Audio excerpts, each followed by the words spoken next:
राज्यामध्ये आत्ता विधानसभेच्या निवडणुकीचं वातावरण तापायला सुरुवात झाली आहे। एकमेकांवरती कुरघोडी करण्यासाठी कोणते मुद्दे तापवायचे यावरूनही महायुती आणि महाविकास आघाडीमध्ये जोरदार रस्सीखेच होणार आहे।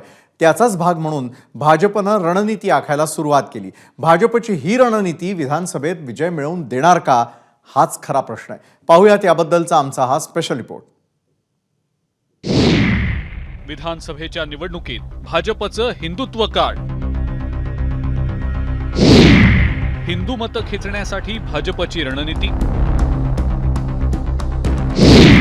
हिंदुत्वाच्या मुद्द्यावरून महाविकास आघाडीची कोंडी करणार। लोकसभेत दारुण पराभव झाल्यानंतर आता भाजपनं विधानसभा जिंकण्याचा निर्धार केलाय आणि त्यासाठी महाविकास आघाडीला घेरण्याच्या रणनीतीवर भाजपनं काम सुरू केलंय।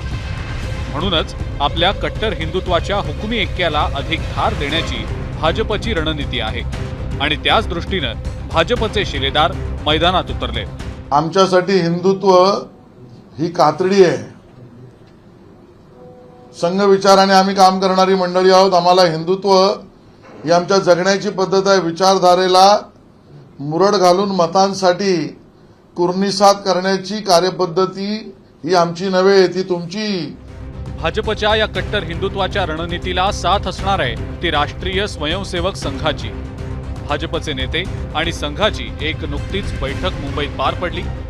या बैठकीमध्ये हिंदुत्वाच्या मुद्द्यावर कसं आक्रमक व्हायचं याचे धडेच भाजप नेत्यांना देण्यात आलेले आहेत। संघ आणि भाजपनं मिळून विधानसभेसाठी रणनीती आखली आहे। त्यानुसार लव्ह जिहाद, लँड जिहाद आणि बोट जिहादच्या मुद्द्यावर भाजप येत्या 2 महिन्यात अधिक आक्रमक होणार आहे। संघ आणि भाजपचे पदाधिकारी मिळून हिंदूंना एकत्र आणण्याचा प्रयत्न करणार आणि बैठका घेणार आहेत। धारावीतल्या अरविंद वैश्य याची हत्या आणि उरणमधील यशश्री शिंदे या तरुणीची हत्या हे 2 मुद्दे घेऊन रान पेटवणार आहेत। हिंदू मतदारांमध्ये जनजागृती करणार, मुंबईतल्या हिंदू मतदारांकडे जास्तीत जास्त पोहोचण्याचा प्रयत्न असणार।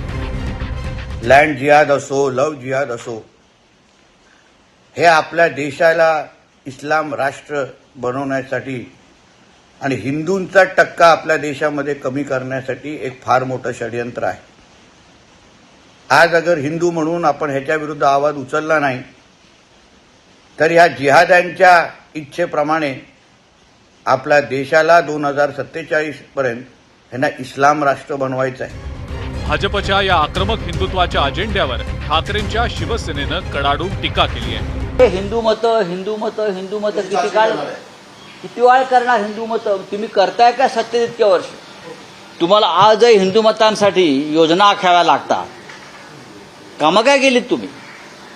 भारतीय जनता पक्ष हिंदुत्वाला किंवा हिंदुत्वाचा पुरस्कार अजिबात करत नाही। भारतीय जनता पक्ष हे फक्त राजकारण करते हिंदुत्वाचं।